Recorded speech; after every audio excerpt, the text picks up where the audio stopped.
welcome to the first episode of the Seven Cities of Gold. In the year 1540, the Spanish conquistador Francisco Vázquez de Coronado and his army of about 2,000 men set out from the newly founded settlement of Compostela in what is now the northern Mexican state of Chihuahua. The goal of their expedition was to find the legendary city of Quivira, also known as Cíbola, said to be located somewhere in the general area of today's Kansas, Oklahoma, or Texas. Coronado would end up marching his troops over 8,000 kilometers across some of the most inhospitable terrain in North America in search of gold. What he found instead would change history forever. Much of what we know about Coronado's expedition comes from the account of one of his soldiers named Alonso de Chavez, who wrote down his experiences during the journey. According to Chavez, the decision to send an expedition in search of Cíbola came after a group of recently converted Native Americans told the friars in the nearby mission of Indios de Paras that there was a city full of gold not far away. They claimed that the city's walls and towers were made of gold and that all the dishes and ornaments of its inhabitants were also made of the precious metal. Of course, this was right up the alley of the ever-greedy conquistadors. So an expedition was quickly organized to go look for it. Coronado himself was no stranger to finding gold. He had previously participated in the conquest of Mexico and the subjugation of the Aztec Empire, and was familiar with the wealth of the New World. But despite Coronado's experience and military training, his leadership would be heavily questioned throughout the long and arduous journey. According to Alonso de Chavez, Coronado had never before led any sort of military campaign, nor had he ever traveled through any wild or unsettled areas. A lot of the time, he didn't know where he was going or why. The chronicler also points out that while Coronado was indeed valiant and generous, he was also boastful, avaricious, given to wrath, and unable to keep his eyes from the beautiful women of the New World.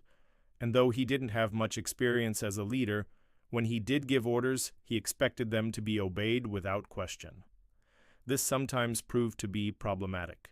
For example, at one point during the march, Coronado and a few other men got separated from the rest of the group and ended up spending the night alone and scared in a place the chronicler describes as a horrible and terrible desert full of frightful demons. They prayed all evening to escape being torn to pieces by wild animals or having their hands cut off by the local natives. Eventually, they managed to get back to the main group, but the next day Coronado was so angry at his men for losing him, and the others, that he ordered everyone to continue marching without any water, reasoning that if they weren't able to endure such a small hardship, they weren't worthy of finding gold. Poor judgment calls like this one would unfortunately become a common occurrence. Though before the expedition even left the safety of Compostela, trouble seemed to be brewing. Many of the men refused to go on the trip because they didn't want to spend another night sleeping in the desert, a sore loser from the previous night's festivities. According to Chavez, the men begged the governor to let them stay behind. However, Coronado was determined to find the legendary city and refused to postpone the journey. It was only with the promise of a noble title and enormous wealth upon their return that he convinced the reluctant men to finally set out into the unknown. Unlike many of the earlier expeditions into the interior of the North American continent, Coronado's journey wasn't solely motivated by the desire for gold. He and many of his men were also eager to spread Christianity to the native peoples and subjugate them under the rule of the Spanish crown. In fact, the expedition carried several tons of religious artifacts, including crosses, statues, and bells. As they moved west from their base, they also brought domesticated animals with them, such as horses, cows, pigs, and chickens. These animals would be a huge advantage over the natives they encountered, who had never before seen such beasts. The men would also bring along several bushels of wheat seeds, which they planned on using to trick the natives into submission. As the story goes, they thought the indigenous peoples would see the wheat growing so tall and strong and believe it was a magical plant sent from God to convince them to convert. Needless to say, this plan would also fail. As the conquistadors moved further and further west, the terrain slowly changed from flat plains and grasslands to rugged mountains and deep canyons. Their route took them through modern-day New Mexico and Arizona, following what is now known as the Coronado Trail. All the while, they continued searching for signs of the mysterious Cíbola, but found nothing except for some abandoned buildings here and there, which suggested that the region had once been inhabited by people, but was now unpopulated. According to Alonso de Chavez, it was at this point that the men began to feel the effects of the unforgiving terrain and harsh environment. To make matters worse, strange illnesses seemed to be plaguing the entire group, causing great suffering and death. The sight of so much death and disease weakened the men's resolve and filled them with despair. With morale plummeting and supplies dwindling, Coronado decided to press on to the north, hoping to find water and food.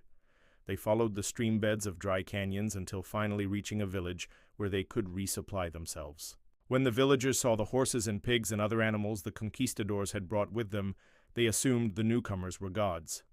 The Spaniards used this to their advantage and told the locals that their god was very powerful, but was very angry at the natives for not converting to Christianity, and warned them that if they didn't become believers, God would send a flood to destroy them all.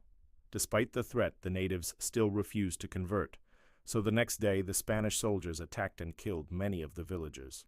They stole everything they could carry, including livestock, crops, and household items, and then they burned the rest. They then forced the survivors to march with them and act as guides. Though they had plenty of food now, clean water was still scarce and the men became desperate. One night, Coronado had a vision and dreamed that he should follow the stars to find water. In the morning, he pointed his men in the direction indicated by the stars, and sure enough, they soon came across a river. Unfortunately, it wasn't the life-giving water source they had all hoped for. It was actually the Rio Grande. After weeks of traveling through arid landscapes, the men were overjoyed to find fertile lands and large settlements. It appeared that they had finally reached the region of Quivira, but it didn't look anything like they had expected.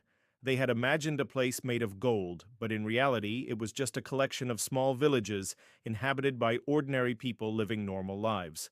To the conquistadors' dismay, there wasn't a single gold building or golden ornament in sight. Instead of the mythical riches, they found a large, shallow piece of rock that was a bit shiny.